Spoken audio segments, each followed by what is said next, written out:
everyone. Welcome to DAGS, the Dallas Area Gerontological Society's July educational program. DAGS is all about education, advocacy, and scholarships. It's made up of a group of members. These are our DAGS members for 2020. And we're so glad to have you all. If anyone's interested in becoming a DAGS member, please let us know. We're happy to send you the information. The cost for becoming a member of DAGS is $30, and that goes towards our scholarship fund. This year, we're having a virtual fall forum. It's going to be on October 15th. It is still an all-day event, and we've got some people that are going to explain a little bit more about the fall forum to you all in just a little bit here.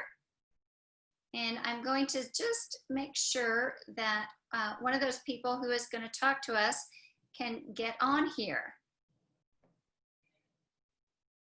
So I think I just allowed her to talk. Susan, are you there?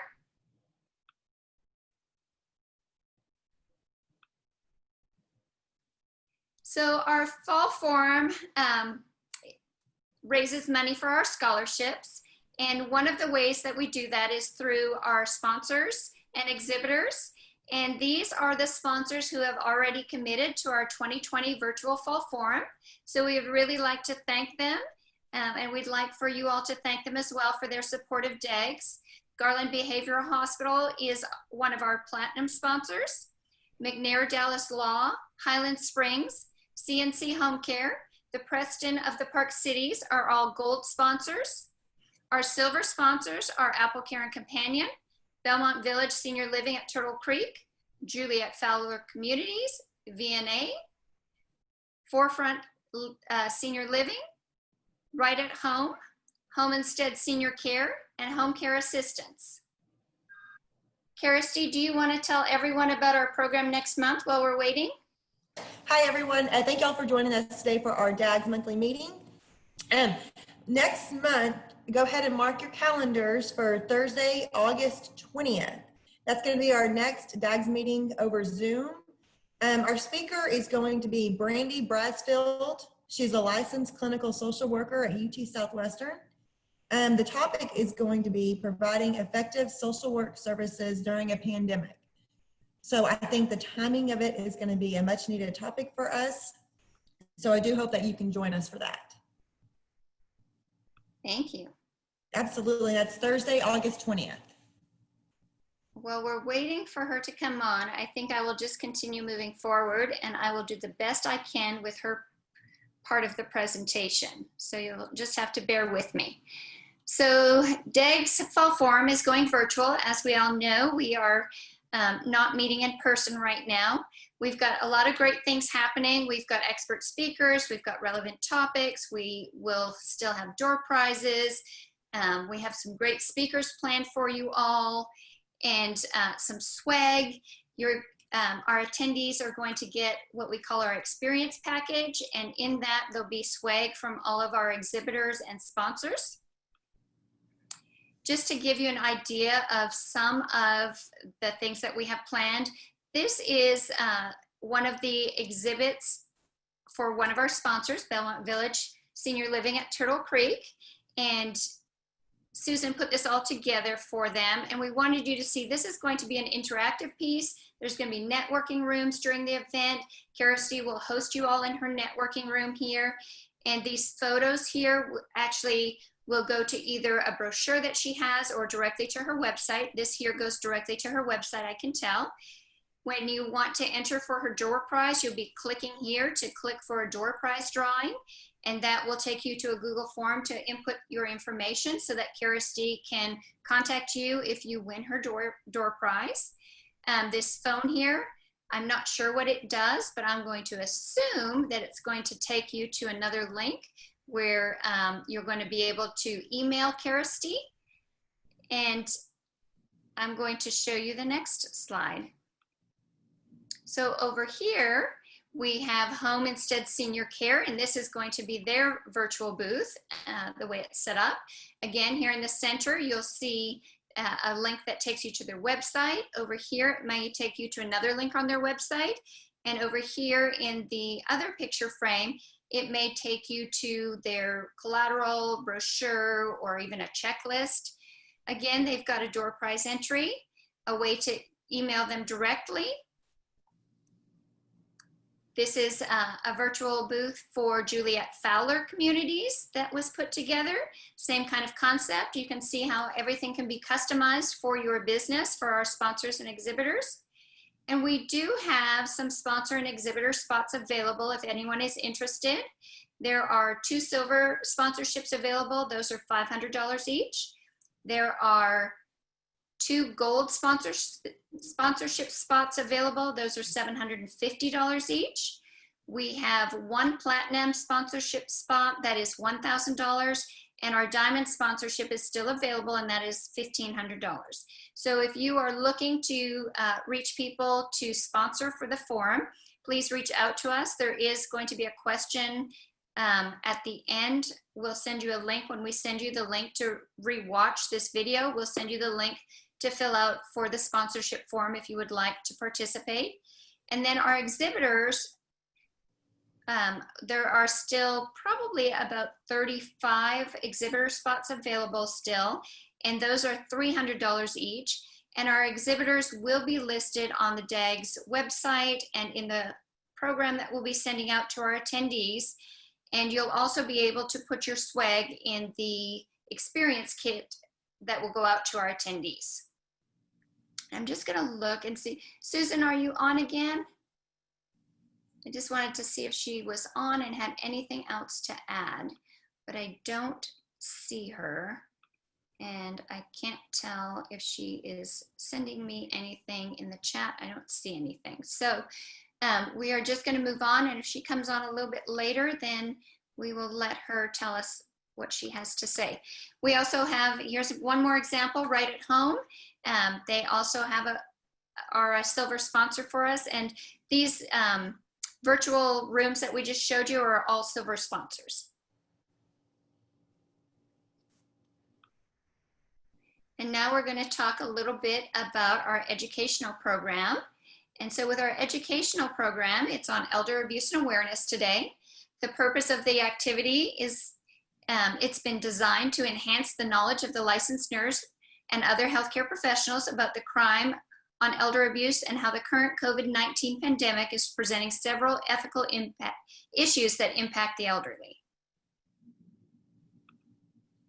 In order to receive your educational contact hours, as an attendee, you must register via Zoom and attend the entire webinar's presentation. You have to complete the evaluation tool at the end.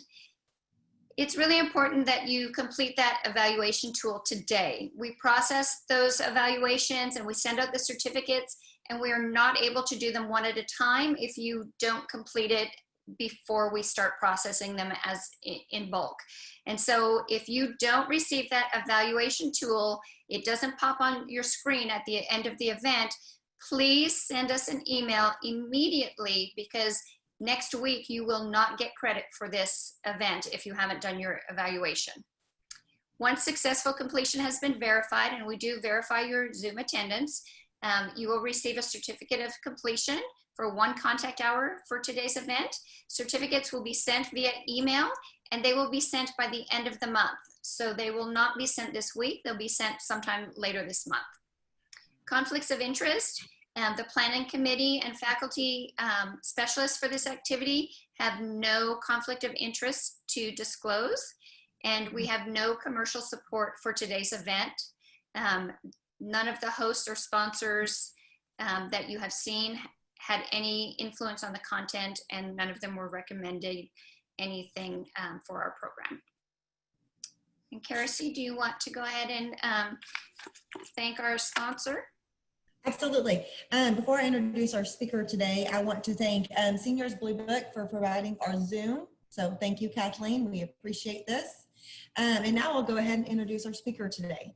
Today, our speaker is Catherine Glenn. She's an emergency room trauma nurse. She has worked in injury prevention in the trauma community outreach since 2016. Catherine was a TCU Evidence-Based Practice Fellow for 2018 and 2019. She was also privileged to be named as a DFW Great 100 Nurse for 2020. Congratulations, that's a huge honor. She's in pursuit of a master's degree in nursing education. And 39 years ago, she married the boy she met from high school, and together they have 4 children and 2 grandchildren. And we are so happy to have you here with us today, Catherine. Thank you. We know how busy you guys are over at the hospital, so we really appreciate y'all for helping us today. So thank you. And with that said, I think we'll go ahead and get started. Thank you. Thank you very much. So I have control now of the computer? You do now. Oh. All right, alrighty. So good afternoon, everyone. I hope you've had a chance to get a cup of coffee or a cup of tea, and we'll sit and drink and talk about elder abuse. Why won't it go? Not sure, but I helped you. All right. So do I have a presenter's view? If not, that's okay. I came prepared. No, you do not. All right. Sorry then. All right. It's waiting for you to control the screen. You have to accept the remote control. Yeah, I don't see that little window you showed me is not showing up. All right, let me take it away from you and give it back again. Okay. Did it show up this time? I clicked on it. You may have to. Yeah. I apologize. All right. So, our happy golden years.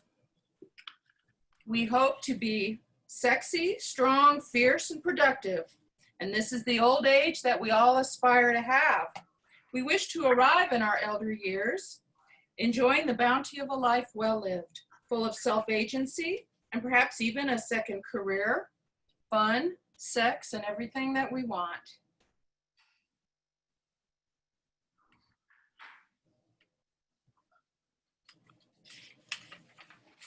So as we desire to pass down the hard-earned wisdom of a long life to our children and our grandchildren, we imagine ourselves as the matriarchs and the patriarchs of the family, shepherding the next generation to come.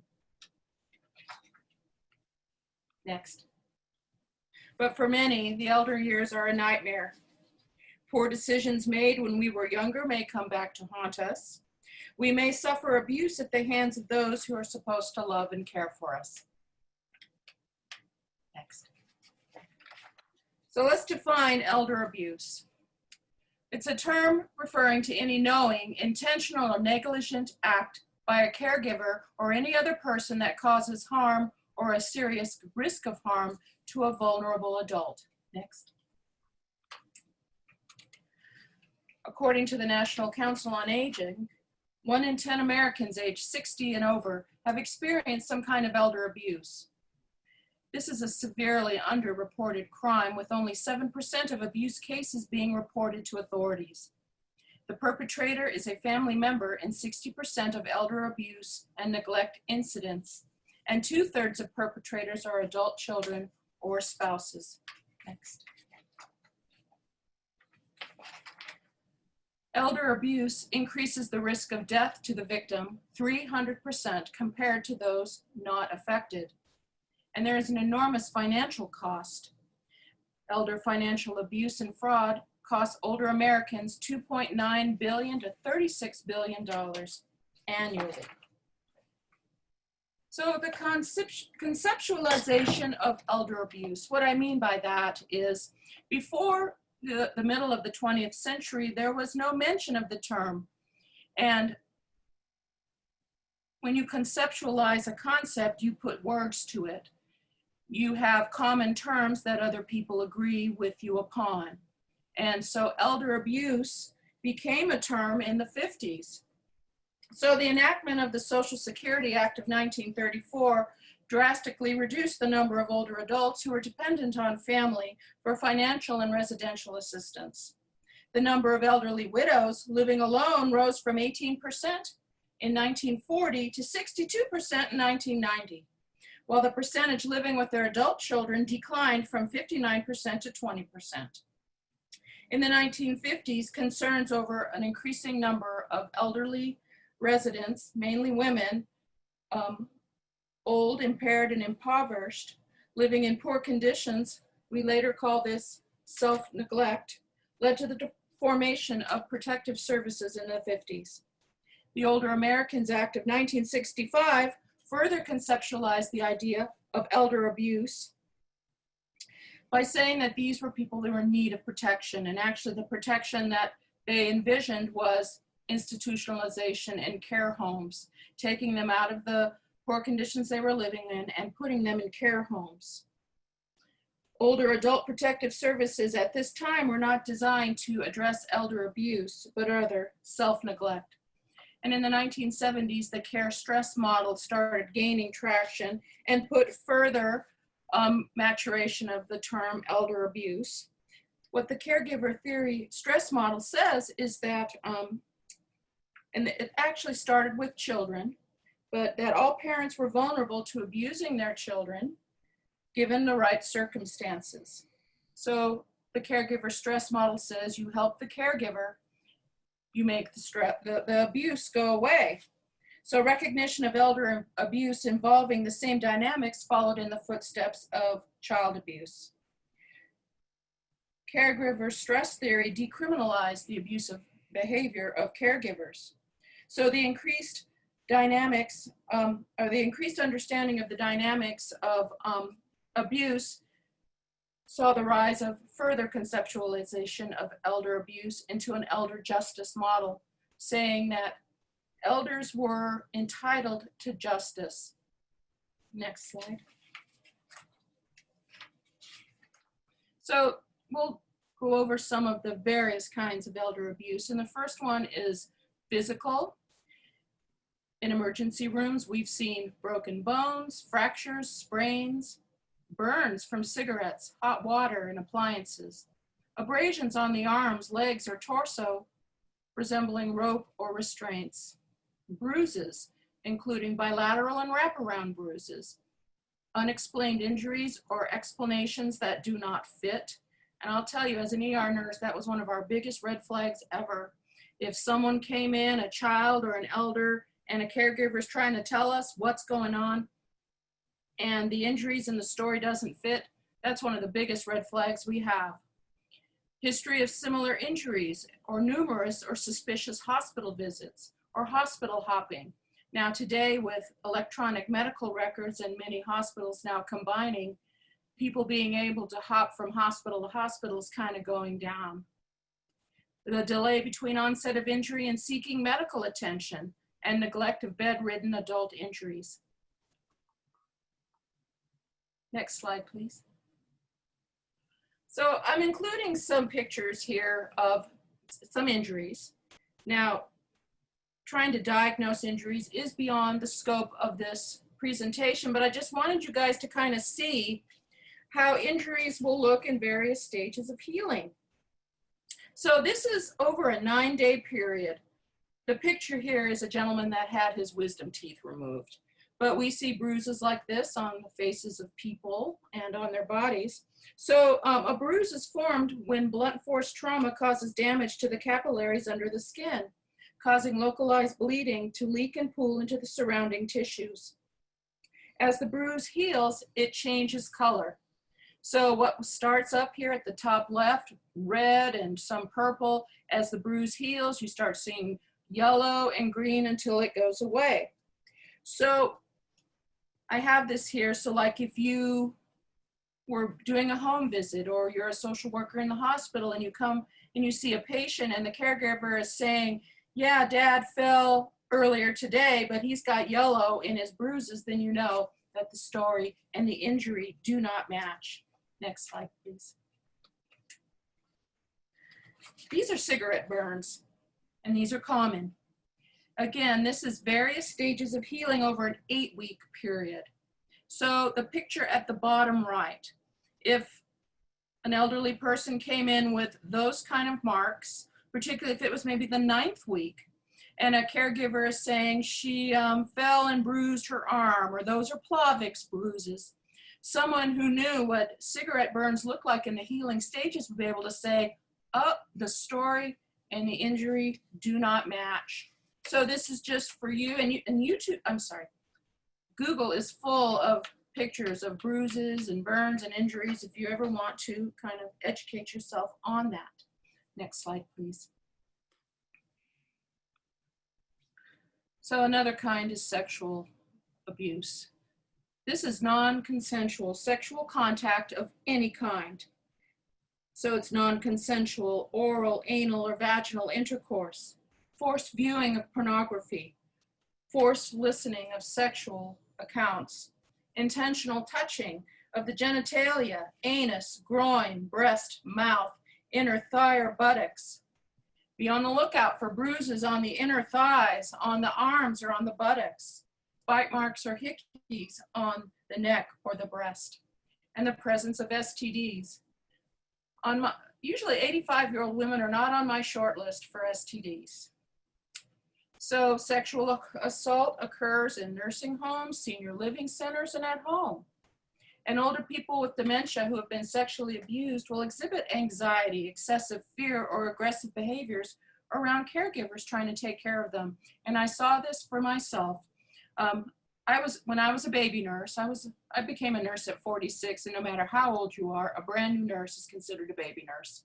And I'd been there about a month, and a nurse my age, we were trying to change the diaper of a woman that had Alzheimer's. And we just walked up to the bed, and I put my hands on the rail, getting ready to say who I was, and she just starts screaming and grabbing our hands.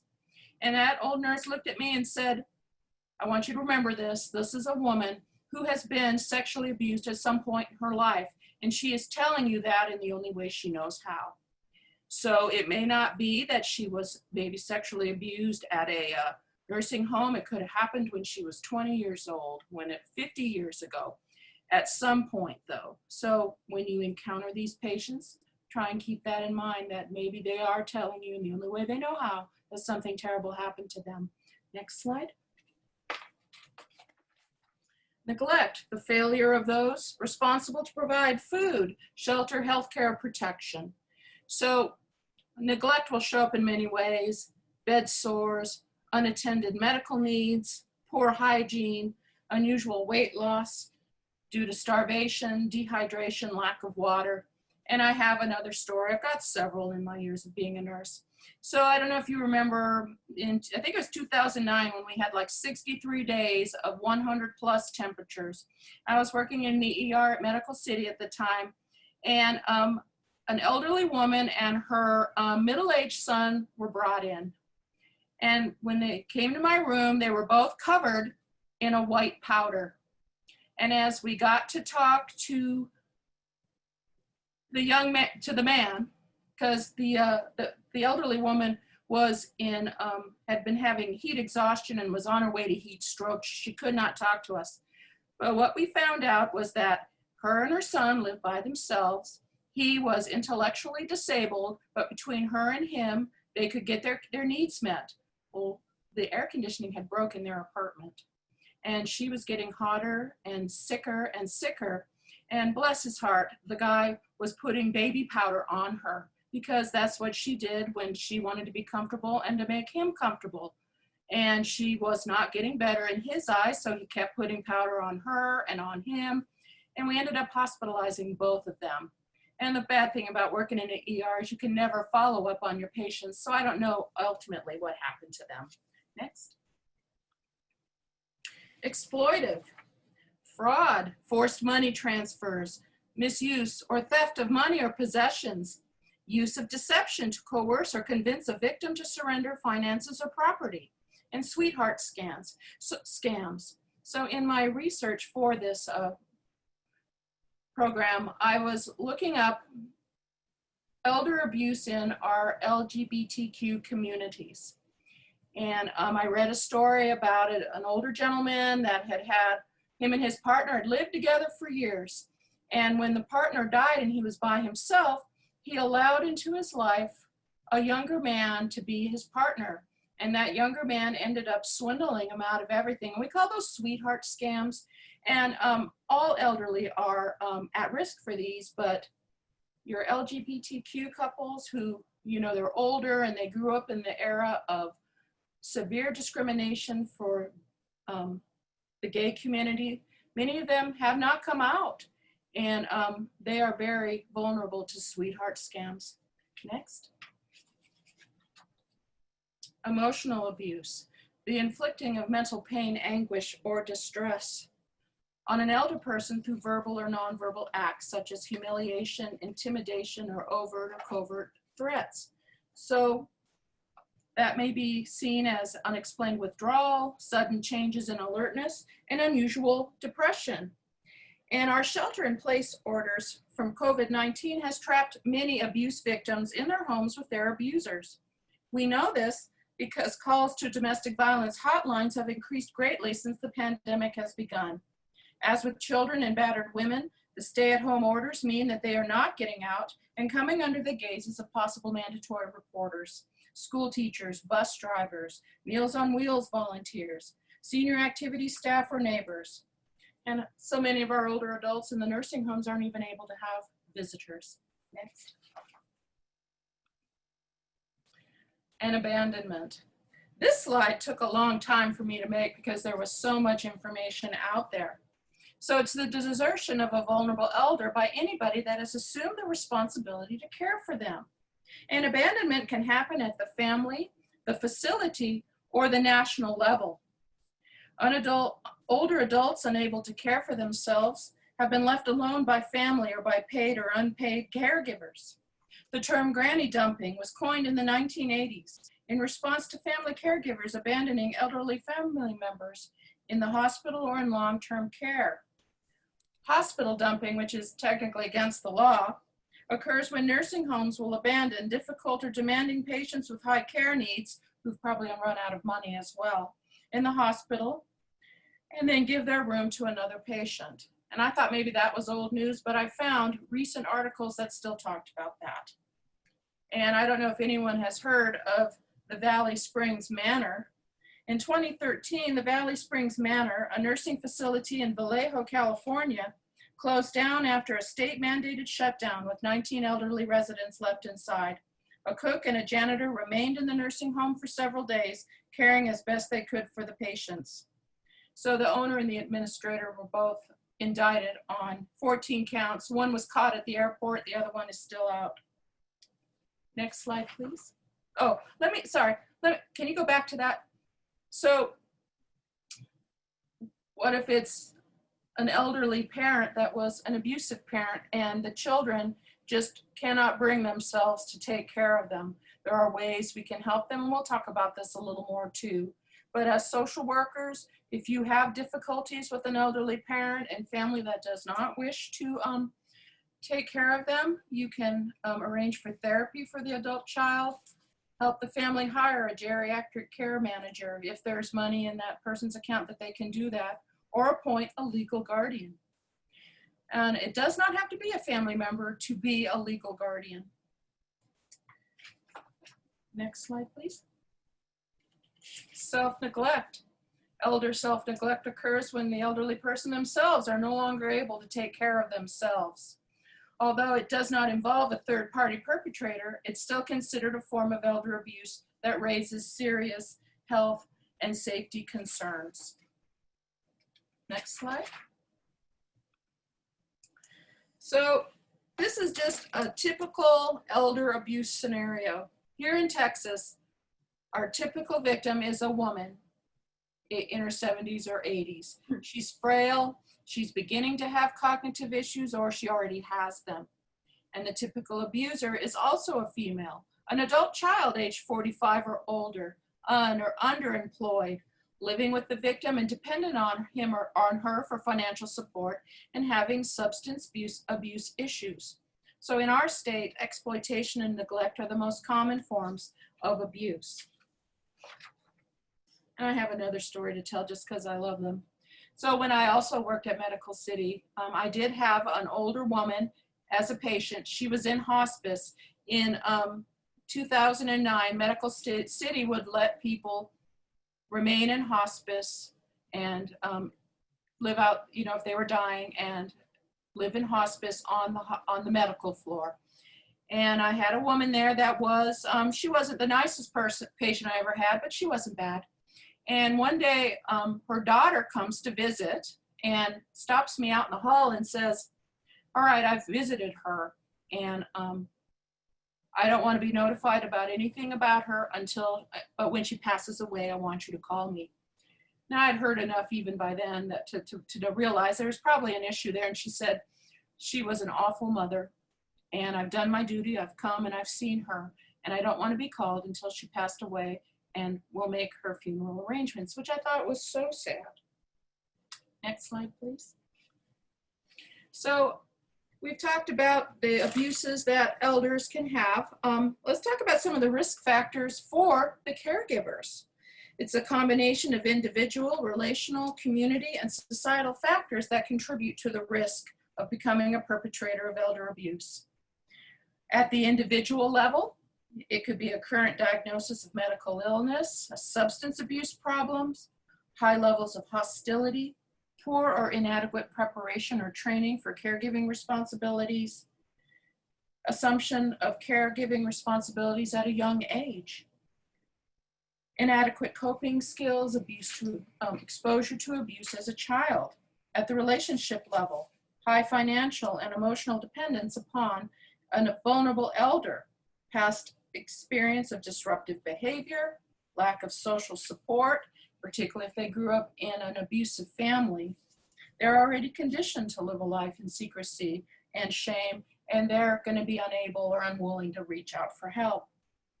At the community level, there's a lack of formal services such as respite care for those providing care to elders. And then societal level, a culture where there is a high tolerance and acceptance of aggressive behavior. Healthcare personnel and guardians are given greater freedom in routine care and decision-making. Family members are expected to care for elders without seeking help. There are negative beliefs about aging and elders. Unsympathetic or negative attitudes towards residents, chronic staffing problems, and lack of administrative oversight. Next slide, please. This one was a real experience writing this.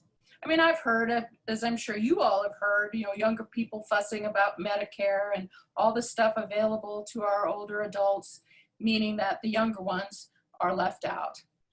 But I didn't expect to see a lot of this in print. So COVID-19, are we cocooning our elderly or are we culling them? And COVID-19 has exposed some unpleasant truths about how we view the elderly.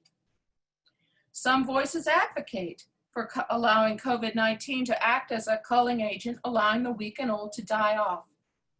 Others called for increased attention to home and institution-bound residents. And responses to pandemics reveal the values and beliefs of a nation. And I did find 2 articles. One was a newspaper journal in England who openly broached the subject of allowing the coronavirus to kill off or cull elderly dependents. He wrote that COVID-19 might prove beneficial from an economic perspective. So that's England, but I didn't expect to find an American writer talking about this. This was a California official who posted on social media that the country should adopt a herd mentality mindset that allows the old, sick, and disabled to be weeded out. Well, he got fired from his job. But other states and other countries are putting a much more humane system into work. Ireland is busy putting systems into place that cocoon their elderly by encouraging them to stay home, getting food delivered to their homes, and having people check on them. In the US, 1,400 bioethicists and health leaders wrote an open letter to the White House, reminding all Americans that responses to pandemics reveal the values and beliefs of our nation, and they cautioned against any types of interventions that don't include the dignity of all people. Next. So when you are talking to your elderly clients, patients, there's tips you can give them that will help them stay strong and help inoculate them against elder abuse. Taking care of their health, exercise, seeking professional help sooner rather than later for drug, alcohol, and depression concerns, and urge family members to do the same. Next slide. Attend support groups for caregivers And if you know of elderly couples that are involved in domestic violence, try and get them to get help. And I'll tell you something that's amazing to me, that when I found this out, but worldwide, data on intimate partner violence stops at the age of 49. And elder abuse has so many reasons, but it's poured into this one bucket. And I think there's a recognition as lifespans are getting longer and elderly couples, elderly intimates are staying together longer, that we probably need to be studying more the dynamics of elder intimate partner violence. Encourage them to plan for their future. Address healthcare decisions sooner rather than later with power of attorney and living wills. And I've seen it at the bedside more than once, where the person in the bed did not pass along what they were wanting. And so families sitting there trying to decide. Have them seek independent advice from a trusted source before signing any documents. And encourage them to stay active in their community and stay connected with friends and family, because people are not meant to live in isolation at any age. And even though they're older, encourage them to have friends of all walks of life, of all ages. Sticking close to the young will help them stay young at heart as well. Next slide.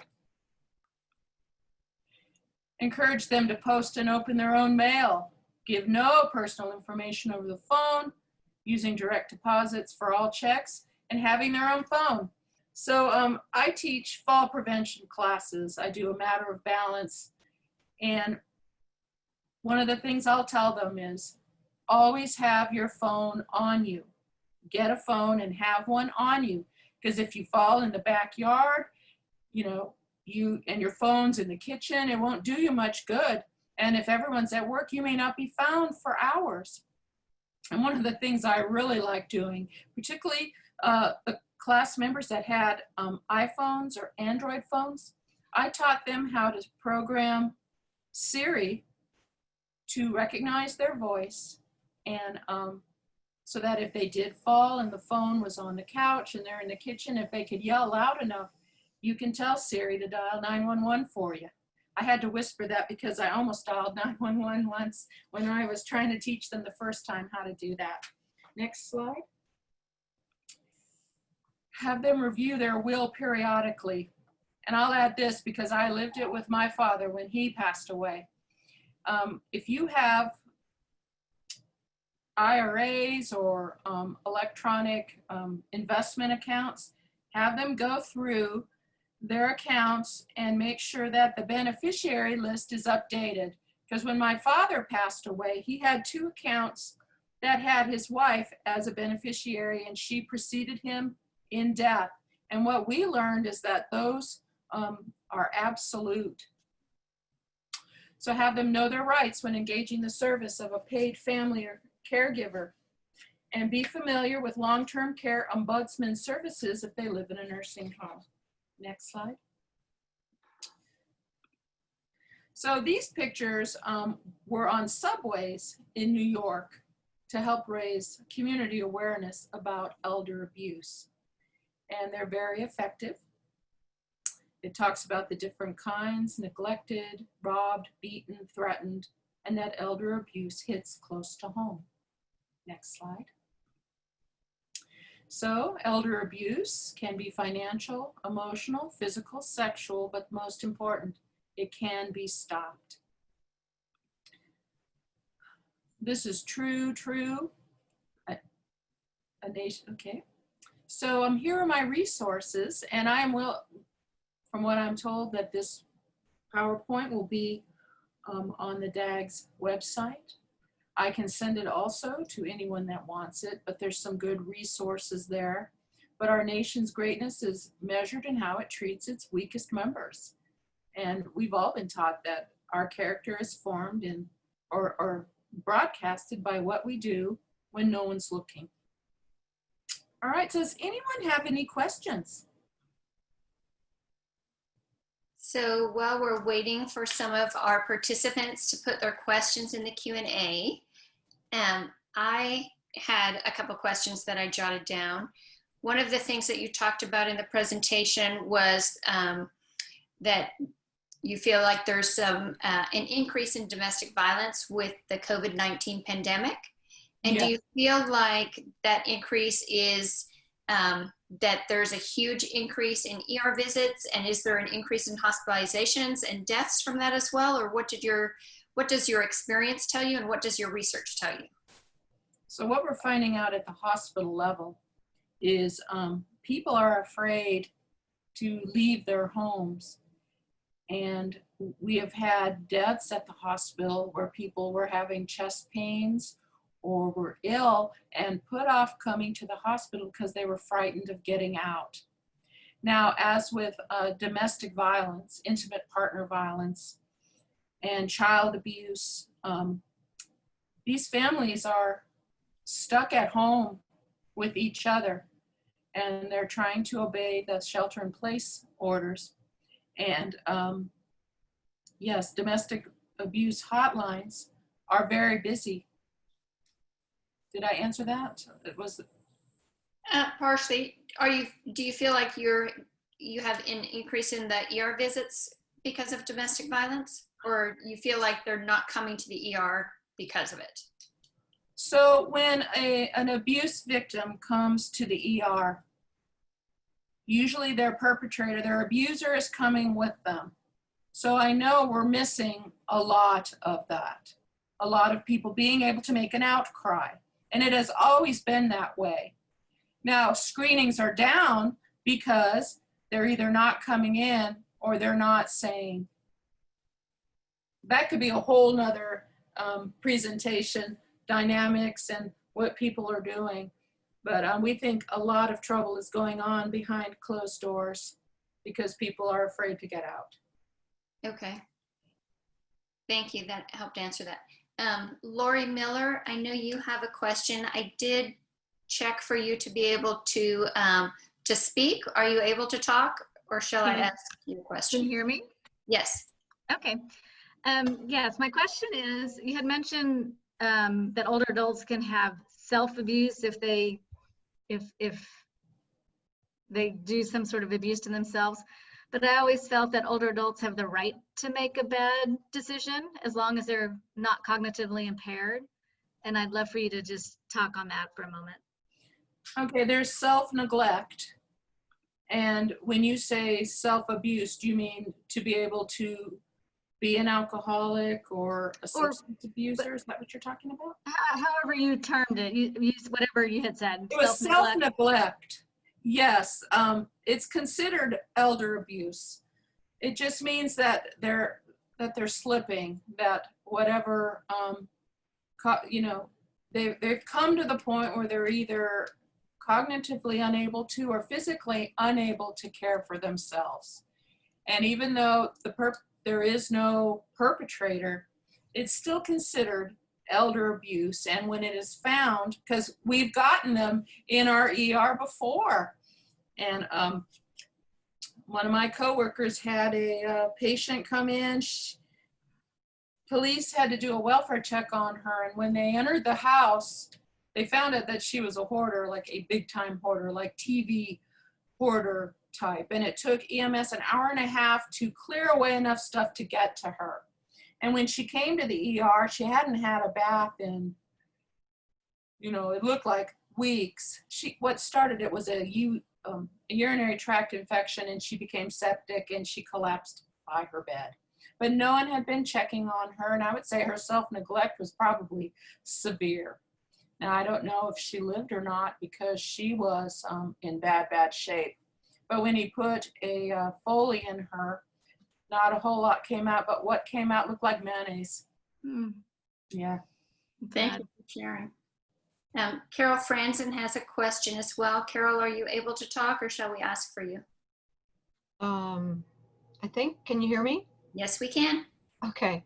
I have a client, just recent client, that I found out the family told me that she had been taken advantage of by a caregiver that she loved, and this caregiver was stealing money from her, a lot of money, and the family ended up firing the caregiver, but I couldn't convince the family to do anything to pursue turn in the caregiver. So my concern is this caregiver will go on to take advantage of other elderly demented patients. I'm wondering if you have any suggestions on that. Maybe more of a legal question, I don't know, but. Well, that's a very good question. And that goes right to elder justice. Yes, that one, the caregiver was beloved by the person she took advantage of, but that woman deserves justice. And I would think that the family could make a report, could they not, to the police to at least get her investigated. And if that caregiver has any kind of license, can you make a report to the licensing bureau that she's a part of?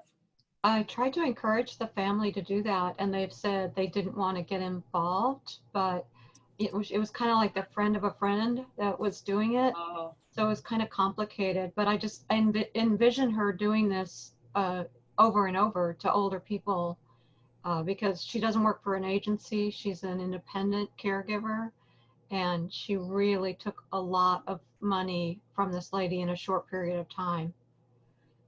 Well, could the family maybe get some legal representation? And that's unfortunate. And those emotional bonds are so strong. And I know that for many elderly, knowing that that caregiver or having help at home is what keeps them in the home and not in a nursing home, they're going to keep a lot of stuff quiet that they shouldn't. I think they should go after that girl with full force of the law behind them, but that's just me. Thank you. Thank you for that question, Carol. We have a few other questions. The next one is, what legal means are available in Texas for seniors guilty of self-neglect? I think that's a call to Adult Protective Services. They will come and make a visit. So yeah, they're not gonna get in trouble, but it sounds like if they are doing self-neglect to the point where they're endangering themselves. Now there's self-neglect and then there's self-neglect, if she just, decided she doesn't want to take her blood pressure medicine anymore because it makes her dizzy, or,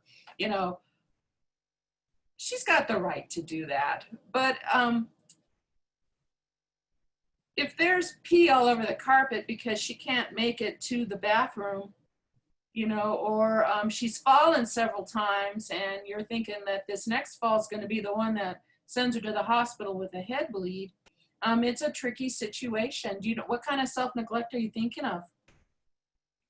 We don't know the answer to that. Let me see if I can find the person who That could be a pretty big umbrella, and I could see where some seniors that just don't want to follow the plan of care that a doctor is laying out, are they being self-neglectful, or are they just exerting their rights as a grown person? Syed, are you able to tell us what type of self-neglect? Hey, can you guys hear me? Yes. Yes. Okay, yeah.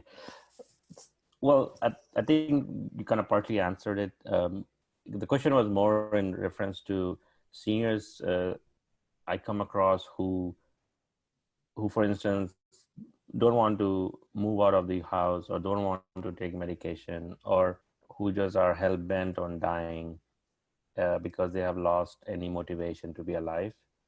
When we know as medical professionals that there is a lot that can be done for them to have a happy and healthy end phase of the life.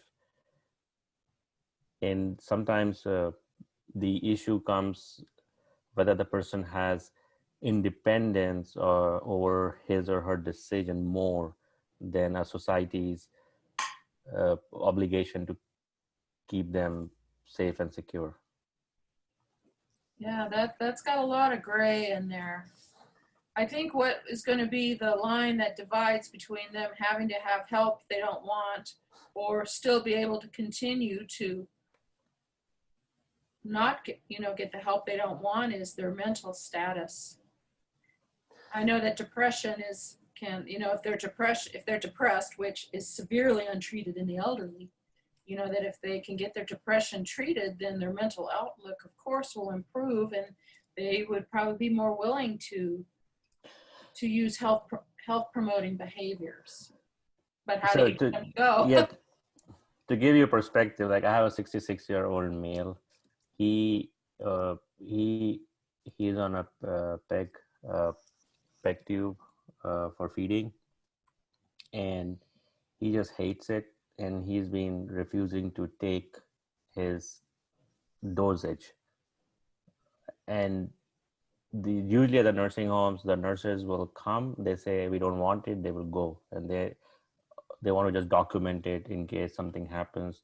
They have kind of technical avoidance that they tried, the patient refused.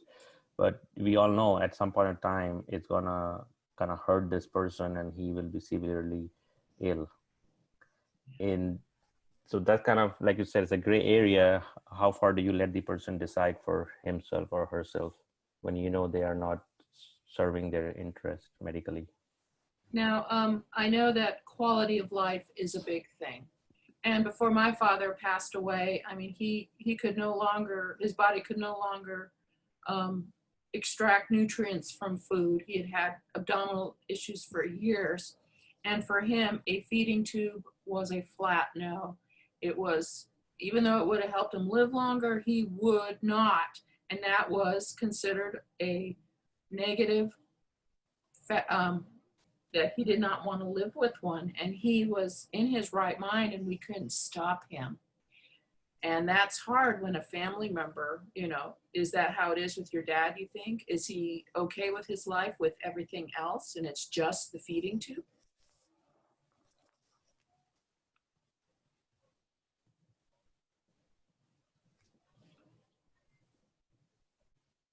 Oh, are you asking me? Yes, sir. Yes, she's asking Oh, you. I'm sorry, I forgot. What was the question? You know, is it a, oh, what was the word I want? Where his comfort with living with, you know, where a feeding tube just for him is not how he wants to live his life. Is he oriented in everything else? It's just he needs a feeding tube? Yeah, I would say that in that instance, if he's of sound mind, then and he knows what he's doing, then he has the right to make decision for himself.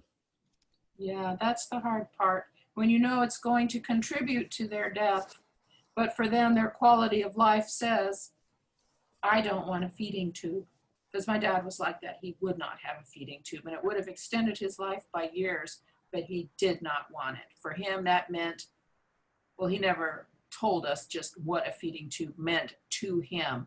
Has anyone talked to your dad about just his wishes for, you know, end of life and quality of life? That's all documented. Everyone knows that. Oh, no. He's not my dad. I think I maybe miscommunicated. Oh, I'm sorry. No, this is a kind of a senior I work with. Like, I work with a lot of, in my profession, what I do, I work with a lot of patients or clients. So it's just one of them that I have, since we are having this presentation, came to my mind because, well, I like to help with them, and sometimes knowing what tools are available is helpful. Thank you for that question. And we brought up some really good issues, I think, about quality of life. And that's a real personal decision and difficult for a lot of people to make. We did have one other question that came in over the Q&A, and that was about resources for guardianship for patients that reside in long-term care facilities, but that may have been abandoned by their family members. I wish I knew the answer to that, how you find a guardian. I find that the best guardians are the ones that have some relationship with the patient, but are more dispassionate and don't get looped into all the family drama. I don't know if maybe the ombudsman might be able to help with that. like we're guardians to my 34-year-old son that's profoundly autistic and mentally retarded. And so we've seen other guardians and what they do. And I think for someone that's abandoned, getting that ombudsman to find someone. Yeah, I think the ombudsman's a really great resources, probably underutilized. And I think it's even difficult for them at these times to get into facilities and really see what's going on there. So I know that the senior source has been a great resource and kind of my go-to place when I have questions and I'm not sure and I need resources. So I always love to check with them first. Sure. We have opened a poll, which I think you may be able to see now. We have heard some reports of PPE shortages in Denton County and Collin County. And so we were curious if that was something that those of you in Dallas communities or care providers in the Dallas, maybe Dallas County area, if you are seeing that as well, or if so that's something that's more isolated to Denton and Collin counties. And then while everyone is doing that, that poll, there was a last question here from Carol Franzen again saying, kind of asking if a 65-year-old brain injured client is a hoarder living in his own home, which is filthy with dirty dishes, food everywhere, nasty bathrooms, but is managing to go to a job, do basic self-care, is this reportable as self-neglect? Ooh. I don't know the answer to that one. Well, it would be a bad idea to get him under the eyes of some kind of agency that might say to him, you know, you really got us all worried, dude, and you know, we want you to stay here, but. Yeah, finding him some resources. I know I served for a time on the Adult Protective Services Community Board in Dallas. And one of the things that we would often say or hear the caseworkers talk about is that it's, as care providers or people out in the community or potential reporters, it's not our job to judge or decide whether or not abuse has occurred. If we see something that doesn't seem right, err on the side of reporting it. It's the caseworker's job to go out and do that investigation. And they would much rather, as overworked as they are, they would much rather go out and do an investigation and find that it's not, you know, that the report was unwarranted than for there not to be a report. So I would say report your suspicions, and then they'll go out and do the investigation, and then at least that person maybe is in their system if things, you know, progress or something else comes up. Any other comments? Thought I'd go ahead and share our poll results. Great. It looks like about 30% of our attendees today answered the poll, and it looks like only one has an immediate need for PPE, and 10 of them have everything they need, and 3 have some but not enough. Are So these hospitals or we're homes? so the one who needs PPE, if you wouldn't mind putting yourself in the chat so that we can maybe see if we can help you to be able to obtain some of that, that would be great. And so when we do the poll, we can't tell here who it is that is saying that to us, Kathy. So we're going to assume that it's a senior living community of some type, whether it's assisted living, skilled nursing, independent living, we have no idea. But if they do let us know in the chat, then we'll be able to see if we can help them. And Kathy, I know you're in the hospital setting, so you may not know, although the hospitals from the beginning have been given and allocated PPE, maybe adequate, maybe not adequate. You know, I'm not sure how that is. a lot of the senior living communities in the beginning, at least, were left to their own devices. And it was very difficult. The medical suppliers who supply them and physician offices had no PPE in stock, and so they couldn't provide it to them. And anything that they did have, they were allocating to the hospitals and first responders. And so it was really difficult for them to get it in the beginning. And I think that it has gotten better, but clearly there is still some out there that feel like they don't have enough. And there's at least one community that identified that they don't have enough. So Wow. I think it's been really eye-opening how much the senior living has not been put as a priority during this pandemic, at least in the beginning stages. And there are a lot of advocates out there. You know, AARP has been advocating for them. A lot of the aging societies have been advocating. I know that our group has been advocating for them as well. We're a small group. You know, our membership is only about 250 to 300 people. So our voice is not nearly as big as AARP, but we're still trying to have a voice. I'm gonna text. So I don't know if anyone's aware of the North Central Texas Trauma Regional Advisory Council. They're kind of a overseer of the trauma centers in this area, in the North Texas area. And I know that they have given emergency supplies to hospitals. I'm gonna text my friend over there and see if they can do the same for nursing homes. That would be great. We would really appreciate that support if it's available. Yeah. They may not be able to. They have a lot of government funds, and they have to be very particular who they hand off to. But Yeah. If a nursing facility, you know, like a nursing home, a Right. long-term care facility, maybe they will qualify. Thank you. If you want to just shoot me an email once we find that out, and then we can pass that along to our members that maybe qualify for that. So thank you so very much, Kathy. I don't think we have any more questions. I think that you have covered everything that we need. Not really, but there's so much more that we could spend time talking to you about. But thank you for your time today. We appreciate that. Kathy's references are here for you all to see.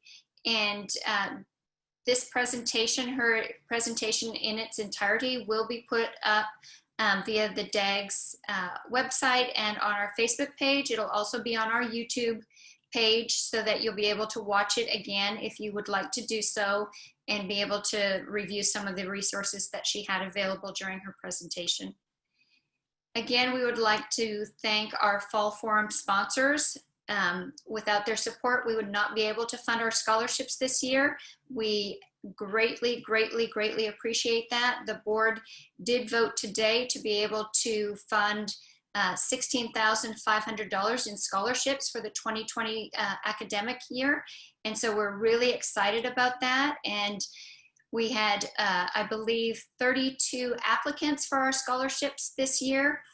And our committee will be looking at those, and we'll be vetting those and interviewing the candidates and awarding those funds. So we really appreciate our sponsors supporting DAGS, our exhibitors at the Fall Forum supporting DAGS, and our members for supporting DAGS, not just by coming to the educational programs that help educate you so that you can support the seniors in the community, but also for your support of educating others. Your membership fees go towards our scholarship program as well, and you truly make a difference in the lives of our older adults through our scholarship program and the education you provide. So I really thank you all and really appreciate each and every one of you. And that concludes our program for today. So thank you to our speaker, Kathy Glenn. Thank you to our Vice President, Susan Rogers, for her assistance today with our program. And I'm Kathleen Warshawski, and so have a great day.